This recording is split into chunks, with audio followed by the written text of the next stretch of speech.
आजकल corona virus महामारी के रूप में हमारे देश को स्तब्ध कर दिया है और पढ़ाई लिखाई पर सबसे बुरा असर पड़ा है। इसी कड़ी में हमने पढ़ाई लिखाई को कुछ सहयोग करने के लिए गणित का एक छोटा सा वीडियो बनाने का प्रयास किया है। यह गणित का वीडियो गणित की एक छोटी सी शाखा त्रिकोणमिति से आपको मिलेगा। जैसा कि आप जानते हैं कि पेड़ की बहुत सी शाखाएं मिलकर पेड़ को मजबूत बनाती हैं, ठीक इसी प्रकार से हमारे मैथ में भी बहुत ऐसी शाखाएं हैं जो सभी शाखाएं मिलकर मैथ को बहुत मजबूत करती हैं। उसी शाखा में से एक छोटा सा शाखा का नाम है त्रिकोणमिति।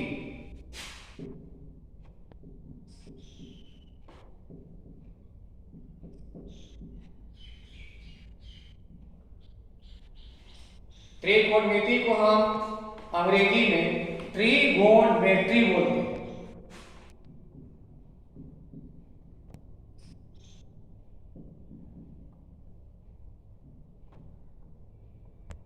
हिंदी और अंग्रेजी के शब्दों को देखा जाए तो लगभग मेरे समझ से दोनों का एक ही अर्थ होता है।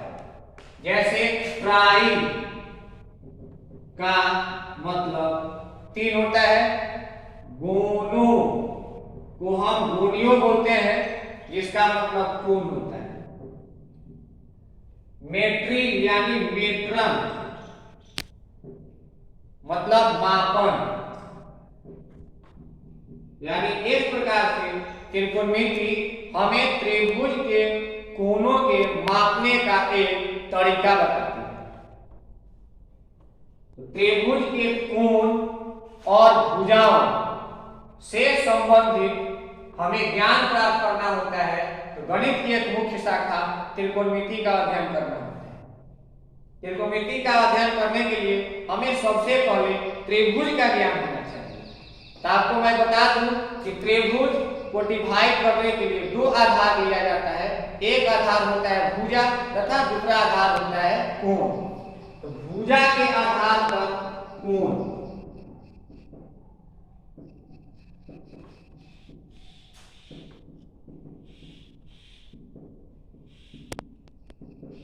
यानी भुजा के आधार पर त्रिभुज के प्रकार। दूसरा कोण के आधार पर त्रिभुज का प्रकार।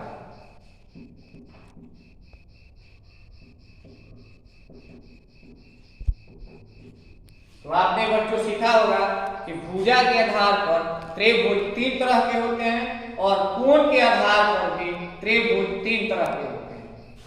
जैसे भुजा के आधार पर पहला समबाहु त्रिभुज, दूसरा द्विबाहु त्रिभुज, तीसरा विषमबाहु त्रिभुज। मैं आपको फिर एक बार बता दूं कि अगर आपको बेहतरीन ढंग से और अच्छे ढंग से त्रिकोणमिति को समझना है, सीखना है, तो आपको पहले त्रिभुज की जानकारी अति आवश्यक है। चाहे भुजा के आधार पर त्रिभुज की जानकारी प्राप्त करें या कोण के आधार पर, दोनों प्रकार के त्रिभुजों का ज्ञान अति आवश्यक होता है। इसलिए मैंने सबसे पहले आपको त्रिभुज के बारे में बताने का प्रयास किया। आप त्रिभुज को अच्छे ढंग से सीखें, तब आप त्रिकोणमिति की तरफ अपना ध्यान रखें। मुझे पूर्ण उम्मीद है कि आप त्रिकोणमिति के हर प्रश्न को आसानी से जवाब दे सकते हैं। कोण के आधार पर त्रिभुज,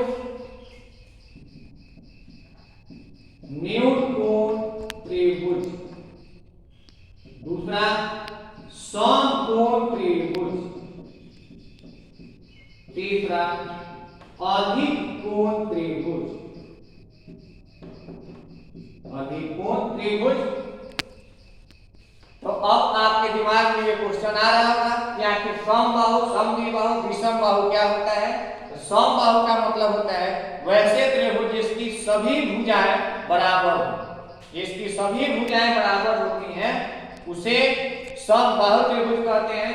अर्थात हम संक्षेप में आपको बताएं कि यदि त्रिभुज एबीसी हो तो त्रिभुज एबीसी में AB बराबर BC बराबर AC, तो यह त्रिभुज होगा समबाहु त्रिभुज।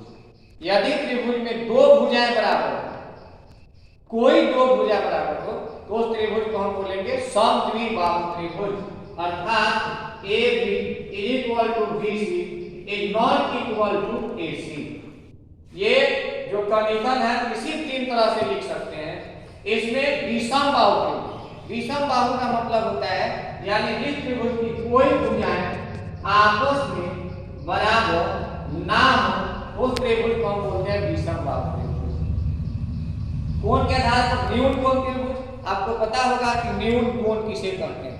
न्यून कोण जिस कोण की मान 0 डिग्री से अधिक तथा 90 डिग्री से कम हो, उस कोण को हम न्यून कोण कहते हैं। समकोण त्रिभुज या समकोण, समकोण त्रिभुज अलग चीज है और समकोण अलग चीज है। तो पहले आप समकोण की चर्चा करें। वैसा कोण जिसकी माप बिल्कुल 90 डिग्री हो, एक्यूरेट 90 डिग्री हो, तो उस त्रिभुज को हम बोलते हैं 90 डिग्री का कोण, मतलब समकोण त्रिभुज। समकोण त्रिभुज में जो दो कोण बच जाते हैं वे होते हैं न्यून कोण।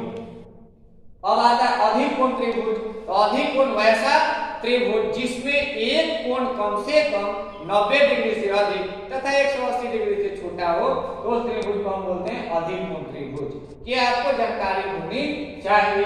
अगर चित्र के द्वारा देखा जाए तो त्रिकोणमिति का अध्ययन करने के लिए हमें समकोण त्रिभुज का ज्ञान अति आवश्यक है। तो मैं आपके सामने समकोण त्रिभुज का चित्र ड्रॉ करता हूं।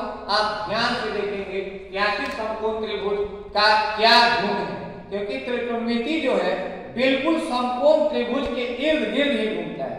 ऐसे तो हम सभी त्रिभुजों का अध्ययन त्रिकोणमिति से कर सकते हैं, लेकिन अधिकतर जो फॉर्मूला होते हैं, सूत्र होते हैं, वह सिर्फ और सिर्फ समकोण त्रिभुज से ही रिलेटेड होते हैं। इसलिए आप ध्यान से समकोण त्रिभुज का ही अध्ययन करें और बारीकी से समझने का प्रयास करें। ये रहा आपका समकोण त्रिभुज। जैसा कि हमने आपके सामने A B C एक त्रिभुज ड्रॉ किया, खींचा। इस त्रिभुज में हम कोण B को समकोण मानते हैं। समकोण का मतलब 90 डिग्री, समकोण का मतलब 90 डिग्री। इस त्रिभुज ABC में B जो है समकोण है। तो आपको बताया गया होगा 9th क्लास में, 9वां क्लास में, 7वां क्लास में, 8वां क्लास में पाइथागोरस एक गणितज्ञ थे जिन्होंने समकोण त्रिभुज में अपना एक प्रमेय प्रमाणित किया था, जिसके बारे में मैं आपको बताऊंगा। लेकिन हम पहले समकोण त्रिभुज की भुजाओं को अच्छी तरह से समझने का प्रयास करते हैं। इस भुजा को हम बोलते हैं कर्व यानी हाइपोटेनस, और इस भुजा को हम बोलते हैं लंब यानी परपेंडिकुलर। और जिस भुजा पर 90 डिग्री का कोण बनता है, अंतरित होता है, वह होता है आधार। लेकिन अगर हम इन भुजाओं को परिभाषा के द्वारा सीखने का प्रयास करें तो मेरे हिसाब से कर्व मतलब समकोण की सम्मुख भुजा, भुजा को कर्व कहते हैं। यानी किसी भी समकोण त्रिभुज में समकोण की सम्मुख भुजा को कर्व कहते हैं। इस प्रकार से हम देखते हैं कोण B की सम्मुख भुजा यानी सामने की भुजा, सम्मुख भुजा मतलब सामने की भुजा।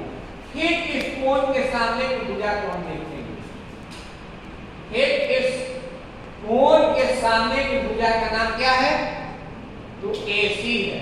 इस प्रकार से समकोण त्रिभुज ABC में हम देख रहे हैं कि कोण B के सामने की भुजा AC, अर्थात ये कर्व है। अब लंब की चर्चा हम करते हैं। लंब का मतलब होता है जो भुजा किसी दूसरे भुजा पर समकोण बनाती है। तो इस चित्र में देखा जाए तो AB BC पर समकोण बनाती है, इसलिए हम यहाँ AB को लंब बोलते हैं। अर्थात जो भुजा जो भुजा किसी अन्य भुजा पर समकोण अंतरित करती है, समकोण अंतरित करती है, लंब कहलाता है। लंब कहलाता है।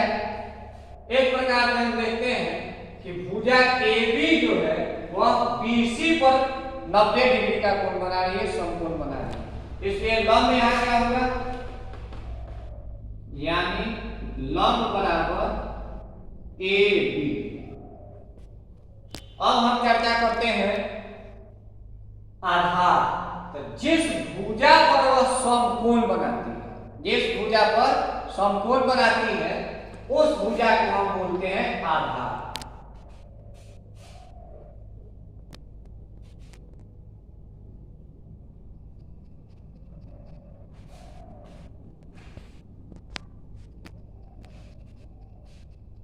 यानी अब तक आपको हमने बताया कर्व और लंब।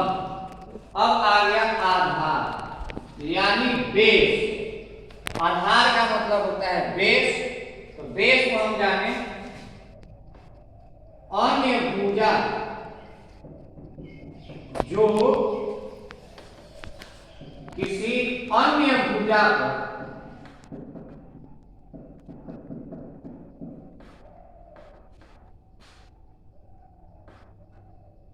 संपूर्ण अंतरित करती है, अंतरित करती है, आधार कहलाता है। आधार कहलाता है। तो इस फिगर में हम देख रहे हैं कि AB भुजा BC पर 90 डिग्री का कोण बनाती है, यानी AB भुजा BC पर 90 डिग्री का कोण बना रही है। इसलिए यहां आधार हमारा BC होगा। तो समकोण त्रिभुज में अब तक आपको हमने बताया कर्व, लंब, आधार। ये आप पहले से भी जान चुके हैं, इसलिए मैं आपको फिर एक बार बताना चाहता हूं कि आपको त्रिकोणमिति का ज्ञान होने के लिए अच्छे ढंग से समकोण त्रिभुज का ज्ञान होना चाहिए। मैं आपको फिर से एक बार समकोण त्रिभुज में इन भुजाओं को बताने का प्रयास कर रहा हूं। एक बार आप फिर से ध्यान देंगे और हमारे इस चित्र को देखेंगे तो मुझे उम्मीद है कि आपको जरूर और जरूर लंब, कर्व, आधार के बारे में जानकारी हो जाएगी। अगर आप लंब, कर्व, आधार के बारे में जानकारी ले लेते हैं तो आपको त्रिकोणमिति से बिल्कुल प्रेम हो जाएगा। आपके दिल के अंदर का डर हमेशा के लिए समाप्त हो जाएगा। अगले पाठ में मैं आपको इसकी जानकारी दूंगा।